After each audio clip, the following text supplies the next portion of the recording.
రైతు సోదరులకు, మా ప్రియమైన మిత్రులకు, శ్రేయోభిలాషులకు, అధికారులకు, నాయకులకు, జిల్లా ప్రజలందరికీ సంవత్సరం మరియు సంక్రాంతి శుభాకాంక్షలు.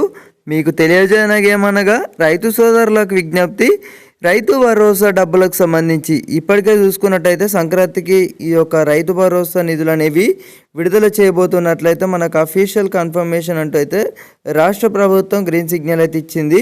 అయితే గత సీజన్లో ఇచ్చినట్లుగానే ఈసారి 1.5 ఎకరాలకు అయితే గవర్నమెంట్ ఉద్యోగులు కానివ్వచ్చు, చాలామంది రైతు సోదరులు అయితే ఈ యొక్క గవర్నమెంట్ ఉద్యోగులలో ఇప్పటికే చూసుకున్నట్టయితే రిటైర్మెంట్ అయిన వారికి కూడా ఈ యొక్క రైతు భరోసా వస్తుందని అయితే రైతు సోదరులు అయితే అడగడం అయితే జరుగుతుందన్నమాట.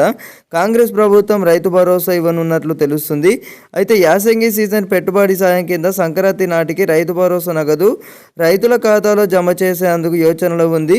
సాగు భూములకు ఇస్తామని ప్రభుత్వం చెబుతున్నా ఇప్పటికీ ఆ లెక్కలు వచ్చేసి కూడా మనం చూసుకున్నట్టయితే రైతు భరోసా డబ్బులకు సంబంధించి ముఖ్యమంత్రి రేవంత్ రెడ్డి గారు ఈ యొక్క చూసుకున్నట్టయితే జనవరిలోనే ఈ యొక్క రైతు భరోసా సంక్రాంతికి 2 వారాల కంటే ముందే 9 రోజుల్లో 9,000 కోట్ల రూపాయలు జమ చేసేందుకు రాష్ట్ర ప్రభుత్వం సిద్ధమవుతున్నట్లయితే తెలుస్తున్నమాట.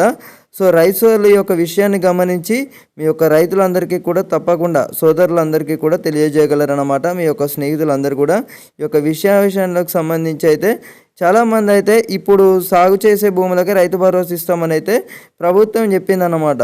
సో ప్రభుత్వం చెప్పినప్పటికీ రైతు సోదరులకు అయితే అర్థం కావడం లేదన్నమాట. చాలామంది రైతు సోదరులకు అయితే అనుమానాలు అయితే ఉండడం అయితే జరిగింది. ఈసారి రైతు భరోసా అమలులో ప్రభుత్వం కీలక మార్పులు చేస్తుంది. గతంలో చూసుకున్నట్లయితే మనకు సాగు చేయని భూములకు కూడా నిధులు విడుదల చేసిరన్నమాట. అప్పుడు కూడా చూసుకున్నట్టయితే అంటే వెళ్ళాయి అంటే అయితే మనకు చెప్పిరన్నమాట.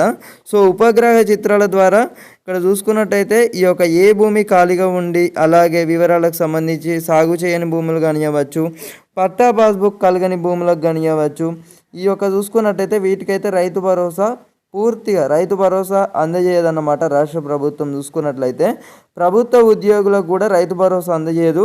ఒకవేళ రిటైర్మెంట్ సంబంధించి కూడా చూసుకున్నట్టయితే చాలామంది అయితే ఈ యొక్క రిటైర్మెంట్ అయ్యి రైతు భరోసా పొందుతున్న వారు కూడా ఉండడం అయితే జరిగింది. సో రిటైర్మెంట్కి సంబంధించి అయితే మీ యొక్క అంటే రిటైర్మెంట్ ఐడి సంబంధించి కానివ్వచ్చు, పట్టా పాస్బుక్ సంబంధించి మీ యొక్క వివరాలకు సంబంధించి కూడా ఆ యొక్క అంటే గవర్నమెంట్ ఎంప్లాయీ కదా, అయితే రిటైర్మెంట్కి సంబంధించి కూడా మనకు ఈ యొక్క విశేషాలకు సంబంధించి వెళ్ళినట్లయితే రైతు భరోసా అందజేయదన్నమాట రాష్ట్ర ప్రభుత్వం.